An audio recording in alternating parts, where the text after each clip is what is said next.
Willowbrook, Ohio was a small town where the beauty of the seasons changed quietly.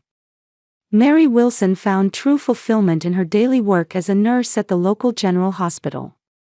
Her routine consisted of sending her 6-year-old son Aiden off to school in the morning, finishing her shift at the hospital, and then waiting for her husband Thomas, who worked as a construction site supervisor, to return home. "Mom, look. I drew this at school today." Aiden held up a colorful crayon drawing with a pure smile on his face. It showed a dog, a cat, and a family surrounding them. Mary gently stroked her son's head as she pinned the drawing to the refrigerator. "That's a lovely picture, Aiden. Dad will be so happy when he sees it." However, lately Thomas hadn't been showing as much interest in his son's artwork as before. About 6 months ago, changes had begun to appear in him. With the excuse that work is busy, he was coming home later, and increasingly spending weekends away from home, saying he had to go to work. Mary's parents, Robert and Helen Carter, lived in a quiet residential neighborhood in the same town. Now retired, their greatest joy was spending time with their grandson Aiden, at least, that's how it appeared. Linda, Mary's sister, also participated in the monthly family dinners. Linda had found success as a sales representative for a major furniture manufacturer in Columbus. Enjoying her single and free lifestyle, she was a stark contrast to her sister's domestic life. "Mary, what do you think of this children's chair? It's from our new line and it's selling really well." Linda had spread out the latest product catalog at last month's family dinner. At that moment, Mary thought she caught Linda giving Thomas a special look. But she convinced herself it was just her imagination. "It's lovely. I'm sure it would be perfect for Aiden." That night, as usual, Aiden was cuddling with his grandparents, sitting on Robert's lap as he read a picture book. However, Mary had noticed Linda giving Aiden cold glances several times. It was momentary, and she thought she might have been mistaken, but something about it left her with an uncomfortable feeling. On the drive home, Thomas was silent. When Mary asked, "What's wrong?" he replied, "I'm just tired." Aiden had fallen asleep in the back seat. "Dad, are you busy lately?" To Aiden's question, Thomas answered briefly through the mirror, "Yes, we have a big project." The following week, Robert called. "Mary, how about going hiking with the family this Saturday? Linda will be there too. Let's all enjoy nature together for the first time in a while." "That sounds nice. Aiden will be thrilled." Can you imagine making $10,000 a month just from YouTube, all from home? That's exactly what I did with Reddit Stories. No face, no voice. Check the link in the description if you're curious. "I'll ask Thomas too." Mary suggested it to her husband. Surprisingly, Thomas, who would normally decline saying, "I have work," answered, "Let's go."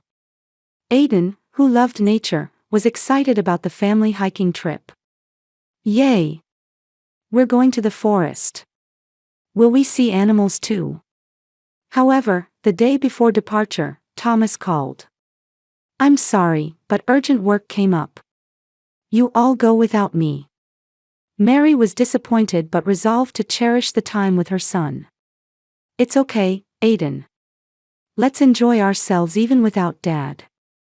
Aiden looked a bit sad but quickly recovered his spirits. The morning of the hike dawned with a clear blue sky. Mary got up early to prepare Aiden's lunch and packed drinks, snacks, and a first aid kit into a small backpack. As a nurse, she always prepared for emergencies. "Aiden, are you ready?" Aiden came bounding down the stairs wearing a small jacket and hat, his eyes shining with excitement. "All ready, Mom. I brought my magnifying glass too. I'm going to observe insects." Mary smiled at her son's curiosity and pure joy. Though she regretted that Thomas wasn't with them, she was determined to cherish this mother-son time. The doorbell rang, and when Mary opened the door, her parents' car was parked outside. Her father Robert was in the driver's seat, her mother Helen in the passenger seat, and Linda in the back seat. Everyone was dressed for the outing, with Linda in particular wearing expensive hiking boots and stylish outdoor wear. "Good morning, Mary. What wonderful weather we have." Her father Robert's voice sounded unusually cheerful. As Mary and Aidan got into the back seat with Linda, Mary noticed something different about the atmosphere. Her parents exchanged brief glances, and Linda was strangely tense, staring at her cell phone. "So Thomas couldn't make it after all," Linda said. There seemed to be something hidden in her voice that Mary couldn't quite make out. "Yes," he said, "urgent work came up. It's disappointing, but it can't be helped." "Yes, it can't be helped," Linda's response seemed a bit too quick. As the car left town and climbed the mountain road toward the forest, her parents were unusually talkative. Helen in particular kept repeating, "Today will be a special day." Mary felt uncomfortable with these words but thought it was just expectation for a pleasant family outing. Aidan was absorbed in the scenery outside the window, pointing at passing trees and rocks and repeatedly asking, "What's that?" and "What's this?" Grandfather Robert answered his grandson's questions more enthusiastically than usual, occasionally exchanging glances with Helen through the rearview mirror. After driving for about an hour, the car turned onto a narrow unpaved road. Mary realized this was an unfamiliar route. "Dad, where are we going?" When Mary asked, Robert shrugged. "I found a different route. It's a place tourists don't visit much. The view is amazing." The car finally stopped at a small, undeveloped parking area. There were no other cars around, and silence dominated the area. As everyone got out of the car and shouldered their backpacks, Mary felt uneasy again. Her parents and Linda had too little luggage for a long hike. "Dad, are you sure this trail is okay?" "There's nobody here," Mary asked worriedly. "Don't worry, Mary. This place is a hidden gem. The view from the top is breathtaking," Robert answered with confidence. "That's right, Mary. Trust us. We just wanted to show you a special place," Helen added. Her voice was gentle, but her eyes seemed to be saying something else. Aidan was already under a nearby tree, searching through fallen leaves. "Mom, look. I found a pretty stone." Mary went to her son and shared in his small discovery. Meanwhile, Linda kept checking her phone repeatedly. "Linda, you keep looking at your phone. Are you in contact with someone?" When Mary asked, Linda looked up with obvious surprise. "Huh? No, I was just checking the time." Linda's voice rose slightly. "The time? Is something happening?" "No, nothing. It's just a habit." Linda quickly put her phone away. The hike began, and the group proceeded along a narrow path through the forest. The trail gradually became steeper, and Mary was glad that she and Aidan had come with proper equipment.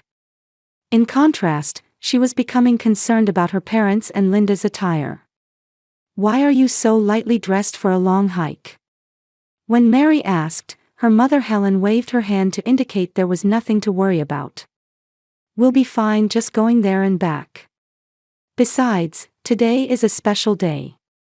That phrase again. Mary tilted her head but thought she should catch up with Aidan, who was walking ahead holding hands with his grandfather.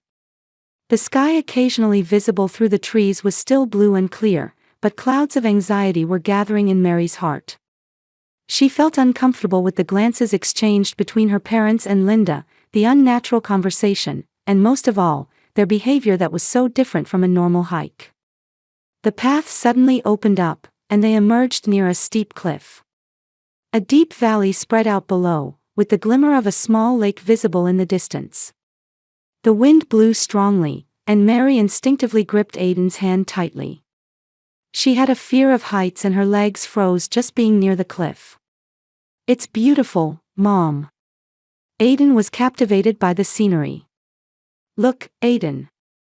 Can you see the lake in the distance?" Robert placed his hand on Aidan's shoulder, trying to guide him toward the cliff. "Dad, that's dangerous. Keep Aidan away from the cliff." Mary's voice clearly contained fear. "It's all right, Mary. I just want to show him the view." Robert's voice feigned calmness, but his eyes were cold and determined. "Aiden, come here." Mary called out strongly. Aiden responded to his mother's voice and tried to move away from his grandfather. At that moment, Mary felt Linda approaching her. She noticed that Linda's expression had changed completely. Mother Helen also stood unnaturally behind Robert and Linda, and the three of them seemed to be surrounding Mary and Aiden. A sudden silence fell, with only the sound of the wind drifting around them. Surrounded by her parents and Linda, a cold fear ran down Mary's spine. The wind tousled her hair, and the view beyond the cliff was beautiful, but that was the least of her concerns now. Just as she tried to pull Aiden to her side, Linda suddenly grabbed Mary's arm. Her sister's fingers dug into her skin, causing pain. "Mary, there's something I want to show you." Linda's voice pretended to be calm, but her eyes held a cruelty that Mary had never seen before. "What?" "Linda, let Aiden come to me first." Mary desperately reached out toward her son. "No, I want to show Aiden too." Linda's mouth twisted eerily. Just as Mary tried to shake off Linda's hand, Father Robert picked up Aiden. As Aiden's small body left the ground, he exclaimed in surprise, "Grandpa." Mary screamed in terror. "Let go of Aiden. What are you trying to do?" Mary's scream echoed through the forest, startling birds into flight. As if in response, Mother Helen abruptly moved behind her. "Mary, you were always a good child." Helen's voice was strangely gentle. "But sometimes, sacrifices are necessary for the family." With those words, Helen pushed Mary forcefully toward the cliff. Caught off guard, Mary lost her balance and staggered several steps toward the edge of the cliff. As her feet nearly left the ground, understanding flashed through her mind like lightning. Her family was trying to kill her and Aiden. Before her eyes, frozen with fear, Father Robert made a motion as if to throw Aiden toward the cliff. Aiden's scream pierced Mary's ears. "Mom!" That voice awakened the maternal instinct dormant within Mary. Forgetting even the danger to her own life, she desperately lunged to grab and hold her son. The moment her fingers touched Aiden's jacket, Linda pushed her strongly from behind. "Why?" Mary's scream vanished into the sky. Mary and Aiden fell from the cliff. During the fall, Mary instinctively held Aiden tight, shielding her son with her body. The two of them tumbled down, hitting trees and rocks along the cliff face. Sharp pain shot through Mary's entire body, and her vision flickered. "Aiden! Aiden!" Calling her son's name, she curled her body to somehow protect him. Each impact assaulted her back, shoulders, and legs. But she never let go of Aiden. With a final major impact, they were violently slammed to the ground. Intense pain shot through Mary's body, and for a moment, she nearly lost consciousness. But the desire to ensure her son's safety pulled her back from the sea of unconsciousness. When Mary opened her eyes, Aiden was trembling slightly under her body. Her entire body screamed with pain, and her right leg and left arm had become immobile. They were probably broken. But strangely, Aiden, protected by her body, seemed to have escaped serious injury. "Aiden, are you okay?" Mary's hoarse voice was barely audible. Aiden answered in a small, trembling voice, "Mom, are you okay?" "Aiden, are you hurt?" Mary desperately tried to check her son's body. "It hurts a little, but I'm okay." Aiden's voice was shaking but steady. Voices could be heard from the cliff above. Mary looked up, taking great care not to move her neck. She could see her parents and Linda peering down from the edge of the cliff. In the twilight, their silhouettes appeared black and ominous. "Can you see? Are they moving?" Her mother Helen's voice carried on the wind. "No, they don't seem to be moving," her father Robert's low voice answered. "We need to check. We have to go down." Linda's voice had a hint of urgency. Mary instinctively hugged her son tighter and closed her eyes. If they came down and found them still alive, the thought was too terrifying. At that moment, the words Aiden whispered in his mother's ear nearly stopped Mary's heart. "Mom, we shouldn't move yet." Mary was amazed at the words of her 6-year-old son. Aiden had understood the situation and realized they needed to play dead. Despite her surprise at her son's wisdom, Mary did as he suggested. She remained still, and Aiden likewise remained perfectly still in his mother's arms.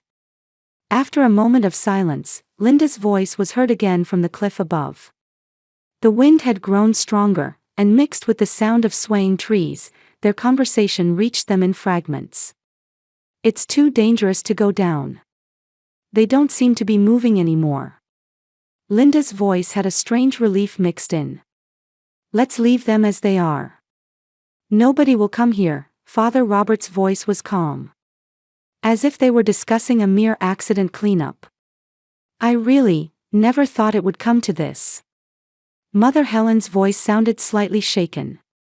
However, it wasn't guilt, but rather anxiety about the change in plans. And then, Linda's next words froze Mary's heart. "Don't regret it. Now Thomas and I are free. We'll get the insurance money, and the obstacles are gone. We never needed that child in the first place." Mary couldn't believe her ears.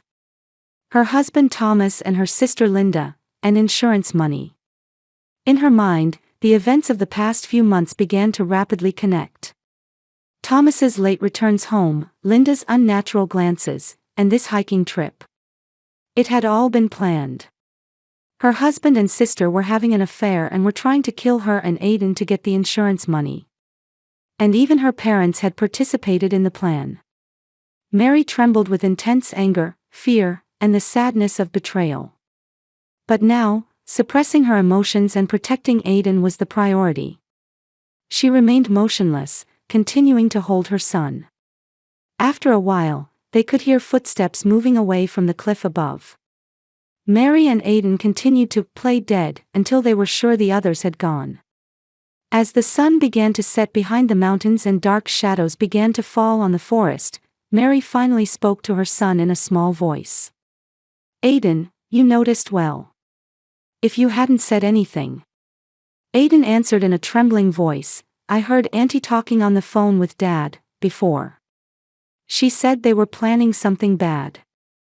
Mary was surprised at her son's intelligence but felt her heart breaking at the terrible truth. Aiden had already noticed something was wrong. And now, he had nearly become a victim of that horrifying plan. To somehow save themselves, Mary tried to take out her cell phone, enduring the pain. However, the phone had been shattered by the impact of the fall. Looking around, they were in a deep valley. There was no sign of people from above, and the path leading down was unclear. Once the sun set, the situation would become even more difficult. "Aiden, listen. We need to get out of here. But I can't move my body. Can you walk?" Mary checked her son's condition. Aiden bravely answered, "Yes, Mom. I'll go get help." "No, I can't let you go alone. Let's move together." Little by little, Mary decided. No matter how painful it was, she couldn't leave her son alone. Especially now, after being betrayed by her family. A life-or-death escape awaited Mary and Aiden. But as she gripped her son's small hand, she strengthened her determination to survive. They had been betrayed by their family and brought to the brink of death, but supporting each other, they took their first step forward, enduring pain and fear to somehow survive. Mary and Aiden slowly made their way down the steep slope below the cliff. Mary's right leg and left arm were in severe pain, probably broken. She bit her lip to endure the pain while moving little by little, relying on Aiden. "Mom, it's flatter over here." Aiden went ahead of his mother, looking for a safe path. With bravery and calmness beyond his 6 years, Aiden was helping his mother. Sometimes he gathered branches from the surrounding trees to make a makeshift crutch for Mary. "Aiden, tell me if you get tired. We can rest," okay? Mary worried about her son. I'm fine, Mom. I'm strong, Aiden answered, puffing out his chest. In that small back, Mary felt an incredible reliability that nearly moved her to tears. By moonlight, they continued walking through the forest for hours. Mary's watch was still working and showed it was past 11 p.m. Aiden looked tired but never complained. Let's rest a little, Mary sat down under a large tree. Aiden sat next to her, nestling in his mother's arms. Mom, will Dad not come back anymore? Aiden's small voice echoed in the darkness. Mary was at a loss for words. How could she explain? That her husband had tried to kill them. That he was having an affair with her sister. That it was for insurance money. How could she make a 6-year-old child understand these things? Aiden. Dad. Mary carefully chose her words. Dad won't be able to live with us anymore. But it's okay. I'll always protect you. Aiden nodded silently and snuggled closer to his mother. Grandpa and Grandma too? Yes, them too. Aunt Linda said she and Dad would go somewhere together. After we were gone. Mary stroked her son's head, holding back tears. Aiden had understood the situation from the adults' conversations. Her heart ached that such a burden had been placed on such small shoulders. But it's okay. We're alive. And we'll always be together, Mary said firmly. After a short rest, they began walking again. By daybreak, they finally reached the main hiking trail where people passed. In the morning light, the mother and son, covered in sweat and dirt, and full of wounds, caught the eye of a middle-aged couple hiking there. Oh my, are you all right? The man rushed over. Please help us, we fell from a cliff. Mary was finally able to ask others for help. The man's wife immediately called an ambulance, and Mary and Aiden were wrapped in blankets and given water. They were kind enough to share their hiking food and stayed with them until the ambulance arrived. How did you fall from a cliff? When the man asked, Mary hesitated for a moment. I'll tell the police everything later, was all she answered. The ambulance arrived at the forest entrance, and Mary and Aiden were taken to the hospital. According to the doctor's diagnosis, as expected, Mary had multiple fractures in her right leg and left arm, as well as internal bleeding and bruises all over her body. However, her life was not in danger. Aiden, too, had miraculously escaped with only minor bruises and scratches. Your mother was like a cushion for you, the doctor smiled at Aiden. She's a brave mother.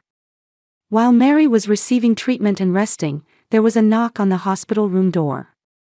It was Detective Brown from the local police.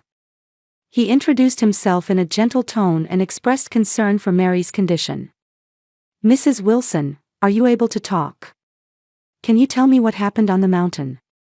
Mary took a deep breath and began to tell everything. The hiking plan, her parents and Linda's behavior, and the moment they were pushed off the cliff. She also relayed Linda's words, now Thomas and I are free. We'll get the insurance money. Detective Brown responded calmly though surprised, continuing to take notes. We've contacted your husband Thomas, but he hasn't arrived yet, the detective said. He's also part of the plan. He was, apparently having an affair with my sister, Mary spoke the painful truth. Outside the hospital room, Aiden was talking with a child psychologist. He also explained the events in his own words and further detailed the content of phone calls he had heard between his aunt and father over the past few weeks. Aiden's testimony matched his mother's account, and the nature of the incident became clearer. Due to Detective Brown's swift investigation, Thomas, Linda, and both of Mary's parents were all arrested the next day. The interrogation revealed a horrifying plan. Thomas and Linda had been in a secret relationship for 2 years and had planned to kill Mary to obtain her $3 million life insurance policy. They had planned to eliminate Aiden as well since he could potentially be a witness. Mary's parents had been promised $500,000 by Thomas to participate in the plan. The trial began, and Mary had to face her husband and family. She appeared in court in a wheelchair but stood at the witness stand with strong determination. "The people I trusted most, my husband, my parents, my sister, they tried to take my life and my son's. But we survived. Because true strength lies in love. The bond between my son and me was stronger than their malice." Her words resonated throughout the courtroom, and sobs could be heard from the gallery. Aiden, too, bravely took the witness stand despite being a child. "Grandpa and Grandma pushed, and Mom protected me. Dad and Auntie are bad people," his simple words carried a powerful truth. In the defendant's box, Thomas and Linda hung their heads, but Mary's parents tried to stand up to say something. However, they were forced into silence by the judge's restraint. As a result of the trial, Thomas, Linda, and both of Mary's parents were all found guilty. Thomas and Linda received 25-year prison sentences for attempted murder, and Mary's parents were sentenced to 15 years. When leaving the courthouse, Mary was now using crutches. Her body was gradually recovering, but the wounds in her heart didn't seem likely to heal easily. Nevertheless, she gripped Aiden's small hand firmly, determined to move forward step by step toward a new future. "Mom, what are we going to do now?" Aiden asked. "A new beginning, Aiden.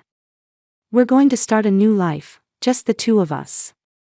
Mary had received tremendous support from her nursing colleague Jennifer, whom she had met during her recovery period at the hospital.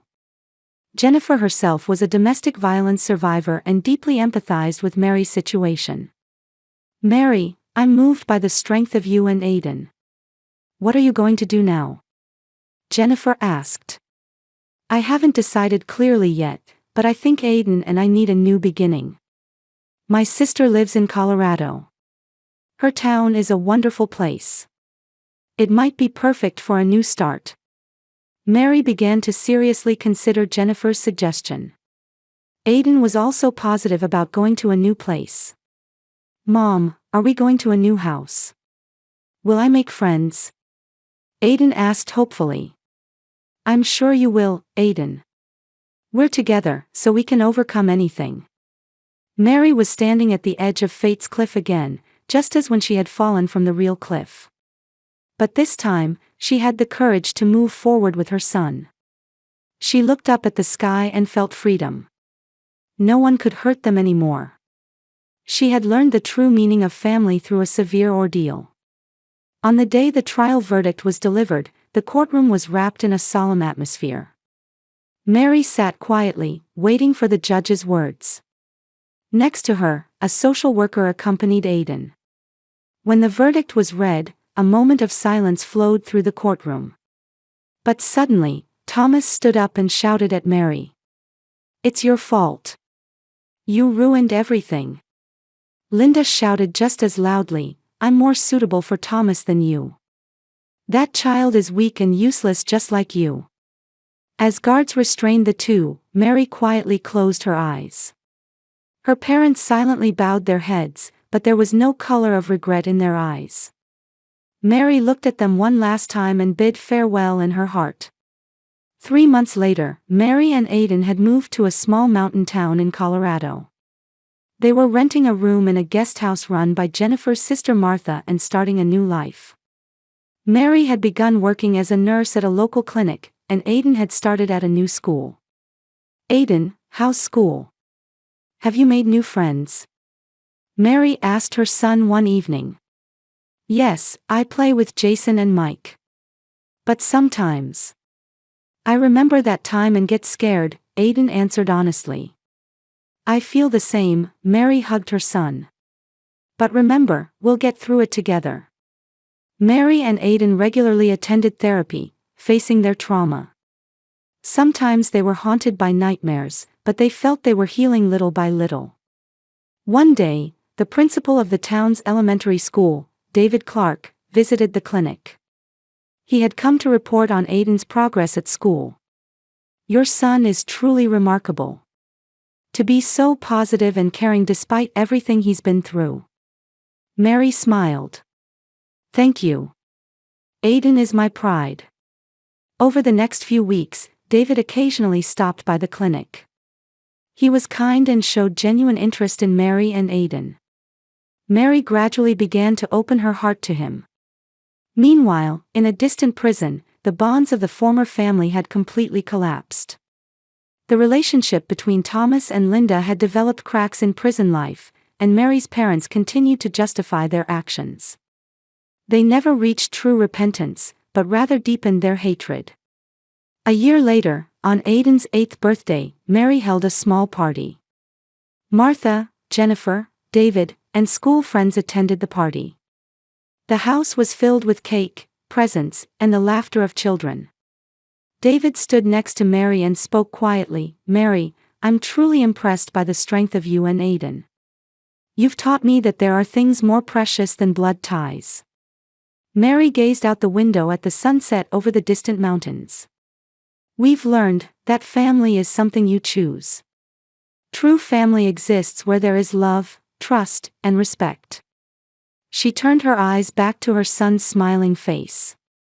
From the terror and despair of being thrown off a cliff, they had climbed up together, hand in hand, and were now finding new bonds, a new family. Mary was certain. True family is not about blood ties, but about bonds of love that protect and support each other. And she and Aiden were living proof of that.